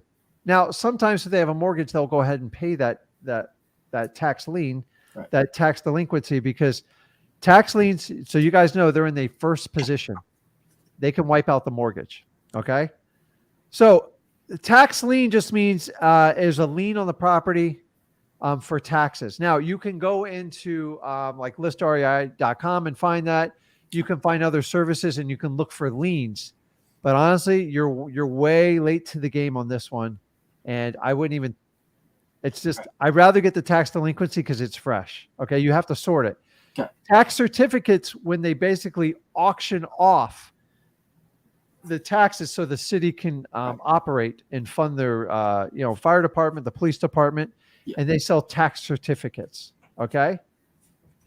That's like an investment, like you buy a CD or something else. It gives you no rights to buy the business or anything like that. Don't do it. I'm just telling you, you have no advantage buying the tax certificate. Everyone's like, oh, you get first shot buying the property. No, you don't. Because I go to these auctions. I'm just telling you, you have to get in line and bid it up like everyone else. Now, after 2 years, you can apply for a tax deed application, which basically allows you to foreclose on that lien. And because you're in a first position, it goes to a tax deed sale, which is basically AKA just like your regular foreclosure auction. Sometimes they do a separate one. Okay. And here's the deal. So say I have a $100,000 house and I own a tax certificate for $2,000. I'm getting paid 8%. Right. So I'm just going to make sure it gets bid up to like $2,300 to cover my interest in that. Okay. What happens after $2,300? I'm kind of drawing a blank here. Okay. So I'm teaching you. It's an open bid now. Open bid? Okay. So guess who wins the open bid? Everyone else? The highest bidder. Highest bidder. Do you ever want to be the highest bidder in wholesaling? No, never. Stay away from a tax deed sale. They're torture. Yeah. I look around, I'm like, are you kidding me? You're going to, like, a lot of them pay more than what the retail value of the house is. Wow. With a bad renter or owner in it, with years of taxes behind. And I'm telling you, you're better off just going straight to the tax delinquency list and just rip through it, find out people who want to sell their house. And then they have a motivating factor, because if they don't clear this, the house will definitely be foreclosed on and pitched to the highest bidder. Awesome. And the thing is, so if the house is worth $100K, it's typically going to tell for like 95 to 98. They're going to discount the lien and that's it. And that's there's no advantage, guys. And then the only ones where the guy or gal that applies for the tax deed application, it winds up being raw vacant land that nobody can develop on and nobody wants it. Okay. And then if nobody bids on the property, it goes back on the county. And that's how the county has these massive list of tax delinquent properties. Nobody wants them. So just be careful like what you buy on it. Yeah. All you want as a wholesaler is the tax delinquency list. And then you can sort through it, because you want to find the ones that are 2 years behind on your average sale price in the areas that you want. And so like my county's got 25,000. I sort it down to about less than 3,000. Sure. And then we just go through and cold call every one of them. And like, we always walk away with money on it. But here's the deal. The list, in my opinion, just pull it once a year. So it's not hard to get. So once you get it, you have a list. Get it in an Excel spreadsheet, a CSV file, and just sort the list out. All the columns are clearly marked on there, the type of property they are, if it's multifamily, if it's vacant land, They'll tell you how many years behind, what are the taxes, and they'll even tell you what the value of the property is. It's one of the easiest lists that you can get. So just stick with the tax delinquency. The problem is if you go down and ask for a tax lien, you're going to get like all the recorded liens, and like you're going to miss a lot of people that are on that list. If you ask for a tax certificate, you're going to get a whole nother list, and then the tax deed application, and then you ask for a tax deed sale, you're just going to get a regular foreclosure auction. So ask for the tax delinquency, my favorite list. Guys, the taxes have gotten out of control here as of late, and I'm telling you, it's going to be people are going to get their tax bill, which they're getting them as we speak, opening the mail. I just got 2 of my tax bills on my commercial units, and I'm not in shock, but I'm not happy. So it's like people get these and they go, oh, well, who's going to pay it? And they're like, well, let's just let it ride. But like once they let it ride 1 year, it's always 2 years and it's going. Right. And so many people go, well, what if I buy the tax certificate, then I go knock on the door? I'm like, why do you need to buy a tax certificate to go knock on the door? Just knock on the door if that's what you do, or cold call them, right? Why would you spend thousands of dollars to call someone that doesn't want to sell you their house? You wouldn't. They got to sell it. I'm like, I agree. But like I've sat there while they get kicked out. Like a lot of them are in denial right up to the last day. Now, the good news is if they're 30 days away from a sale, a tax foreclosure for a deed foreclosure is much more forgivable than a bank foreclosure. Right. Because they already know the amounts that due, and you go directly to the county and you can actually get it solved. And in 48 hours or 72 hours, you can actually clear that lien and have that property bought. So if it's in the 30 days, like at the end, don't panic. On a regular foreclosure, panic because it's usually a Hail Mary pass. It's going to take a lawyer to fix it. So make sense?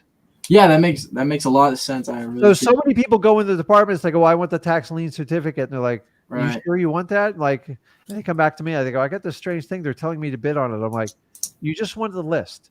You just want the master list. It's going to be a huge list. And then you go through sort it. And then if you don't know how to sort it, take $10 or $20, find someone on Fiverr, and you write down exactly what you want them to sort it. In a day or two, they'll do the whole thing for you. I once worked on a list for like 14 hours once. I said, I will never, ever do that again. Like if I could spend $10 and they do it in like 2 hours, and you're going to take you 14 hours and you're probably going to screw it up. Right. It's the difference between you making $20,000 or $30,000. So just, that's where I spend the $10 or $20. Like, so most of the money, Tristan, so you guys know how wholesaling really works. You have to put in the work. No matter, you could get Oprah Winfrey down here to teach you wholesaling if she was the expert in it. You still have to do the work. And that's what a guru is like, I don't understand. Like it worked for me. I don't know why it's not working for you. And understand, guys, if you ever get a guru program and they talk about evergreen or lifetime, it's just a tricky way to get you in. Like, there's no way somebody can promise that. It's physically impossible. And by the way, the lifetime's only as good until they sell the company. And once they do that, no one's going to honor it after the fact. Do you know how many lifetime memberships I have in like mentorships? It's a joke. None of them still exist, by the way. Right. And the only ones that exist is from sheer friendships. That's it. So you're better off like organically doing it. Do not advertise the world. You got 10 grand to do it. Honestly. Exactly. So the reality is you probably need like a couple grand, but that would drag you through 3 or 4 months to get you to your first deal. It's like marketing, you know. Yeah, you got to become like a master marketing because it's not, as I said, the biggest spend I would do if I was in your shoes would be on skip tracing because I don't have to get in a car and I can have like the most powerful effect, and you'll have to balance your time out. And you do it. People are like, how long do you do it? I go, just do it till you can't handle it anymore. And then go take a break, go to the pool, take a few days off and go back and just hammer it hard again. That's how I kind of work. I don't have a schedule. I just work till I'm done working. That's good. Okay, man. Keep it going. Appreciate it. Okay, man. Okay. I appreciate it, Jeff. Hey, if you guys are brand new to us, make sure you go over to freewholesaling.com. I go into much more depth on it. I appreciate it. I can't get to everyone tonight. Actually, I got to get up early and like go to bed. I know that sounds crazy, but I actually have a schedule that I promised my son and I would stick to. So Zach will be on tomorrow, I believe, cold calling 5 p.m. Eastern time. And then he'll be on Wednesday. And then I'll be back on Thursday, Friday. And I don't know, maybe we're going to have to throw a Saturday thing in here, but I don't care, dude. I actually enjoy doing this stuff. So I appreciate everything you guys do. Do me a favor. Make sure you subscribe to my YouTube channel, Rick Ginn. I put up exclusive videos I don't put up anywhere else. You guys know you can always connect with me and Zach on Flip with Rick. And guys, go out there and get some deals. Have some fun with this week, man. The year's almost over. There is no better time to starting in wholesaling right now, guys. Some really neat things are happening in the market, and it's all in I just think it's phenomenal for wholesaling. So do not wait to start next year. Go ahead and start now. Get through your journey. The sooner you get started, the faster you'll learn it, and the more we can help you out. Guys, we'll see you tomorrow, 5 p.m. Eastern. Guys, understand how wholesaling really works. Stop looking through the eyes of a guru. They are not going to solve your problem overnight. They're selling you more of a dream. The solution is hard work, finding people that are transparent, that will help you out, and do not keep money between you and learning and getting to your dreams. If you're up for that, me and Zach at freewholesaling.com. Guys, see you guys tomorrow. I appreciate